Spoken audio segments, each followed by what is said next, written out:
Hello. Hello, Sunita ताई का? हो ताई, बोला ना. नाही, मी इकडून खेडवरून बोलते. हा, बोला. तर ते विलास महाराज कुठे यांच्याबद्दल माहिती द्यायची होती मला. नाही, मग आपल्याकडे फक्त अनुभव शेअर होतात ताई. अनुभव सांगायचे होते मला माझे ना. अच्छा, मग तुम्ही बोलला की महाराजांबद्दल माहिती घ्यायची होती ना. नाही, म्हणजे मला त्यांच्याकडूनच म्हणजे मला भरपूर अनुभव आले ना. हा, कोणते दादा? म्हणजे माझा मुलगा असं दारू बिरू प्यायचा. अच्छा अच्छा. हा हा. दारू पिऊन आल्याच्या नंतर घरात नुकसानी भरपूर करायचं, असं टीव्ही बिव्ही असं काय पाहायचं नाही. अरे अरे अरे. फोडतोड करायचा. परत त्याच्या बायकोची डिलिव्हरी झाली, 2 महिन्याचं बाळ होतं. हा हा हा हा. बाहेर काढलं. ताई, आवाज नीट येत नाही हो. आता येतोय का?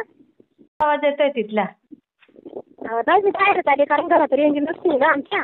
अच्छा अच्छा, बरं. वाऱ्याचा आवाज येतोय वाटतं मग तो. हो, बाहेरच. हो. हा, बरं. मग तर मग बाळ 2 महिन्याचं असताना त्याने रात्रीच्या 11-12 वाजता त्या बाळाला तिला घराबाहेर काढलं. अरे अरे. म्हणजे असं खूप खूप त्रास द्यायचा आम्हाला तो. हम्म. आणि मग असं गोळ्या औषधं भरपूर घेतली किंवा असे तोडगे ताडगे केले, पण त्याचा काहीच परिणाम नाही झाला त्याच्यावरती. अरे. आणि मग 4 महिन्यापूर्वी मग म्हणजे तिथे एक मैत्रीण होती, तिने सांगितलं ना की असे असे महाराज आहे, त्याच्याकडे जा, त्यांचा म्हणजे चांगला अनुभव येतोय ना. कोणते महाराज? विलास महाराज कुठे आहेत ताई ते? ते पिंपरी चिंचवडला. बरं. हा. आणि मग मी तिकडे घेऊन गेले पोराला. तर मग तेव्हापासून म्हणजे खूप सुधारणा झाल्या आमच्या घरातलं वातावरण. त्याच्यात पण रोज कामाला जाणं, पण असा कधी पाया पण पडत नव्हता रोज जाताना. आता आई वडिलांच्या पाया पडणार. अरे वा. आणि काय सेवा दिली मग त्यांनी? त्यांनी आपली दत्तगुरूंची सेवा दिलेली. काय दिलेली सेवा? तर ती सेवा म्हणजे अभिषेक दिला, त्याला उपवास दिले, कडक उपवास. मला पण सांगितले कडक उपवास. अच्छा, त्याने केले का उपवास? हो, त्यांनी पण केले, मी पण केले. मग ते केल्याच्या नंतरच अनुभव आला ना. की आपण भक्ती केल्याच्या नंतरच आपल्याला प्रसाद मिळणार ना. नाही, पण त्याने उपवास केले ही मोठी गोष्ट आहे ना ताई. हो, मोठी गोष्ट म्हणजे ती देवाचीच कृपा ना आपल्यावरती. खरंय खरंय. आणि मग त्या महाराजांनी काय केलं, म्हणजे फोन लावला ना मी स्टार्टला. मग त्यांनी त्याला काहीतरी मंत्र दिले असे. आता ते मंत्र मला नाही माहिती, त्याला दिले काहीतरी असे, सांगितले कानात काहीतरी म्हणायला. अच्छा अच्छा अच्छा. हा हा. मग ते म्हणल्याच्या नंतर मग त्यांनी ते लगेच 2-3 दिवस आल्याला त्यांनी लगेचच उपवास करायला सुरुवात केली. आणि उपवास पण असे म्हणजे कडक धरले ना की असे म्हणजे बायकोशी संबंध पण ठेवायचे नाही. ओ. अरे वा. तर म्हणजे भरपूर अनुभव आला. आणि त्यांचं असं आहे की त्यांनी ना म्हणजे मैत्रीण सांगत होती, माझ्या भरपूर मैत्रिणी त्या वयाला. तर त्या महाराजांनी ना म्हणजे अशी पावसात सुद्धा अशी तेलाची पंती लावलेली तुळशीजवळ. ओ. म्हणजे असं तोडगे ताडगे नाही, डायरेक्ट त्यांचे म्हणजे असे चमत्कार आहे. कुठे ते त्यांचा पत्ता सांगता का जरा? पत्ता नाही, म्हणजे ते काय लगेच नाही, तसं फक्त मी एक माहिती दिली, मी त्यांचा विचारून घेईल आणि मी तुम्हाला तसं मग मी फोनवर सांगा. बरं बरं. हा हा हा. पण म्हणजे भरपूर माझ्या वैयक्तिक मला आणि दुसऱ्यांचे पण भरपूर अनुभव आले. आणि बहिणीच्या पण पोरगा असं वेळेवर कामाला न जाणं, असं जरा विचित्र मित्रांसंग असं राहणं बिणं, तर तिला पण असा म्हणजे बराच फरक पडलेला. अरे वा. आणि मला तर चांगलाच फरक पडला. म्हणजे ते ना काही गोष्टी जागेवर बसून सांगतात. अरे बापरे. जागेवर बसून सांगतात.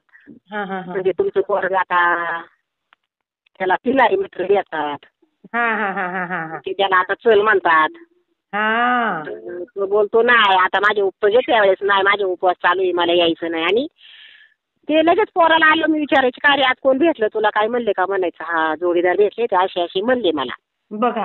आणि मग असं कामाधंद्यात पण म्हणजे असं यश म्हणजे व्यवस्थित खूप चांगलं चाललं. नाहीतर माझी ना इतकी विचित्र परिस्थिती होती, तुम्हाला काय सांगायचं. म्हणजे त्याला आई वडील किंवा बायको बाळ काही फरक नव्हता. अरे. तिला डिलिव्हरीला मी वायशेमला नेली ना, तर तो अक्षरशः तिथं दारू पिऊन आला. डिलिव्हरी झालं दुसऱ्या दिवशी.